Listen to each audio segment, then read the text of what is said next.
मुज़ाकरात हो रहे हैं हुकूमत से, कोई कामयाबी की तवक्को है आपको?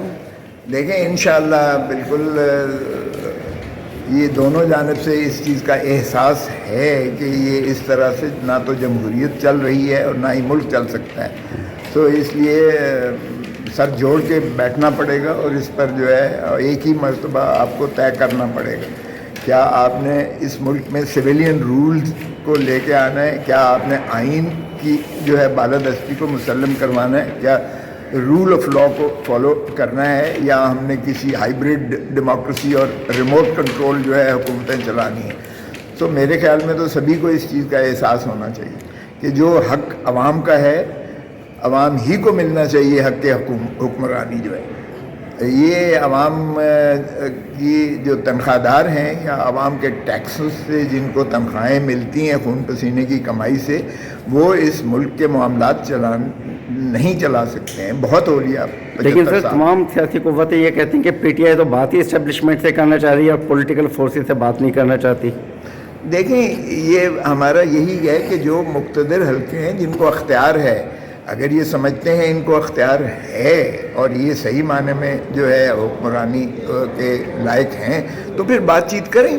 फिर ये एतराज़ क्यों करते हैं? हमने तो फिर भी मौका दे दिया इस मौक़िफ़ के बावजूद कि तुम्हारे पास अख्तियार नहीं है, तुम रिमोट कंट्रोल से चल रहे हो। ये हाइब्रिड डेमोक्रेसी इस मुल्क में जो है ये अवाम के हक़ के जो है हुक्मरानी की नफ़ी करती है। ये आइन से मावरा जो हुकूमत बनी हुई है, जो 17 सीटें जीतने वाले हैं वो हुकूमत में है, और जो 180 सीटें जीतने वाला है 8 फरवरी 2024 को, वो पाबा सलासल है, वो जेल में है। तो ये इस तरह से फ्रॉड करने से आप हुकूमतें नहीं बना सकते हैं और ना ही इससे जो है कोई मुल्क की जो है खिदमत हो रही है। और सर ये जो केपी में और ये अफ़गानिस्तान के साथ जो सूरत हाल है, उसका भी कहा जा रहा है कि ये आप ही की हुकूमत की पॉलिसियों का नतीजा है और अभी भी केपी के हालात बेहतर नहीं हैं जहां पीटीआई की हुकूमत है।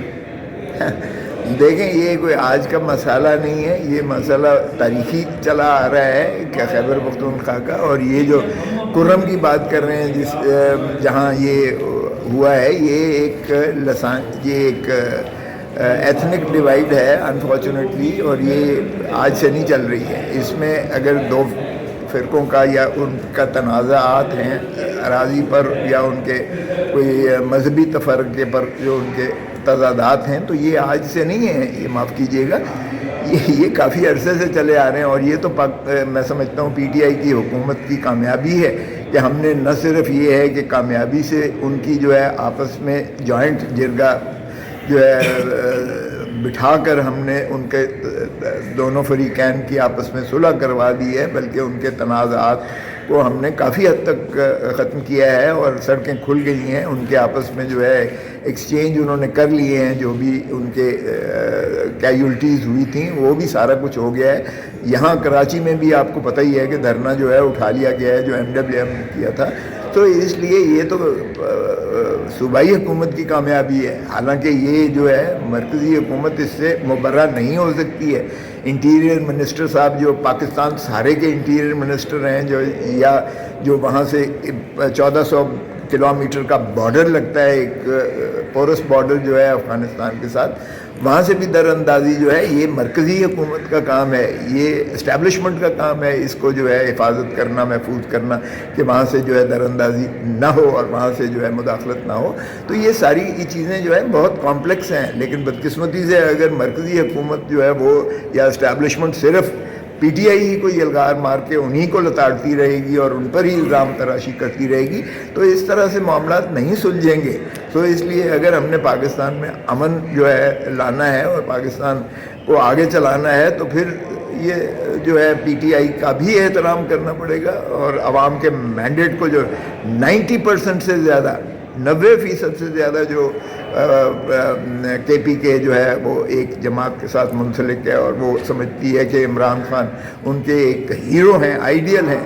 तो फिर जो कुछ 26 नवंबर को पश्तूनों के साथ हुआ है, इस्लामाबाद की सड़कों पर जो एक मैसेकर किया गया है, खून की होली खेली गई है, ये दुनिया की तारीख में ऐसा नहीं हुआ है कि अपने ही लोगों पर गोलियां मार के उनको शहीद किया जाए और अपने ही दारुल खिलाफे पर, और वो सिर्फ اس لیے کہ وہ اپنے حق کی جو ہے ایک جتلانے کے لیے وہ احتجاج کناں تھے. سر ایبسلیوٹلی ناٹ کہنے کے بعد پھر آپ امریکہ سے توقع رکھتے ہیں کہ وہ بانی کی رہائی کے لیے کردار ادا کرے گا؟ دیکھیں امریکہ کی اس وقت جو بائیڈن کی ایک جو ہے ایڈمنسٹریشن تھی جس نے ڈونلڈ لو کے ذریعے جو ہے یہ عمران خان کی حکومت کو جو ہے برخاست کیا تھا. اور یہ امریکہ کی آج سے نہیں ہے. آپ دیکھیں کہ بھٹو جب ایٹم بام بنا رہا تھا تو اس وقت بھی ہنری کسنگر نے دھمکی دی تھی کہ تم ایٹم بام بنانا بند کرو وگرنہ تمہیں عبرت کا نشان بنائیں گے. ہم نے امریکہ کے خلاف احتجاج نہ کیا, ہم نے ہنری کسنگر کو نہ کیا, ہم نے اس وقت کی اسٹیبلشمنٹ نے ذوالفقار علی بھٹو کو پھانسی تختہ دار پر لٹکا دیا اور عدلیہ نے سہولت کاری کی, جو 45 سال کے بعد موجودہ سپریم کورٹ نے آ کر اس کی جو ہے تسلیم کیا کہ ان کا یہ عدالتی قتل کیا گیا تھا. سو اس لیے اب پھر جو ہے دوبارہ دہرایا جا رہا ہے وہی کہ ڈونلڈ لو کے کہنے پر ہم نے عمران خان کو نہ صرف ان کی حکومت کو برخاست کیا ہے بلکہ اس کو پابا سلاسل کر کے ہم اس پہ جبر کر رہے ہیں اور اس کی پارٹی کو تتر بتر کر کے ہم نے بکھیرا ہے. تو اب جو بائیڈن کی حکومت جا رہی ہے وہاں کی دنیا کی سب سے مضبوط ترین اسٹیبلشمنٹ بھی ڈونلڈ ٹرمپ کا راستہ نہیں روک سکی ہے, کیونکہ کون سے الزام ہیں. اور اگر مماثلت آپ دیکھتے ہیں تو اسی طرح سے جو ہے عمران خان پر الزام لگائے گئے جو ڈونلڈ ٹرمپ پر لگائے گئے. ڈونلڈ ٹرمپ پر بھی مورل ڈباشری کا لگایا گیا, فائنینشیل کرپشن کا لگایا گیا, پارلیمان پر حملے کا لگایا گیا, اس پر بھی اور اسے سزا تک کروائی گئی, کنوکشن کروائی گئی, سینٹنس چونکہ ڈیفر ہوئی بارگیف. تو لیکن عوام نے تمام چیزیں مسترد کر کے اس اسٹیبلشمنٹ کو ایسا منہ توڑ جواب دیا کہ وہاں آج ڈونلڈ ٹرمپ جو ہے بڑی زور سے 20 تاریخ کو وہ حلف لے رہا ہے. اور امریکہ پاکستان میں بھی اگر آپ 8 فروری کا مماثلت دیکھیں تو پاکستان میں بھی پی ٹی آئی کی انہوں نے سمبل ہمارا نشان جو ہے چھین لیا ہم سے, اور ہمارے ساتھ پی ٹی آئی کے ساتھ کیا کچھ نہیں کیا, چادر چار دیواری پامال کی, ہمارے ممبرز کو اٹھایا گیا, پارٹی کو توڑا گیا جب سب کچھ کیا گیا.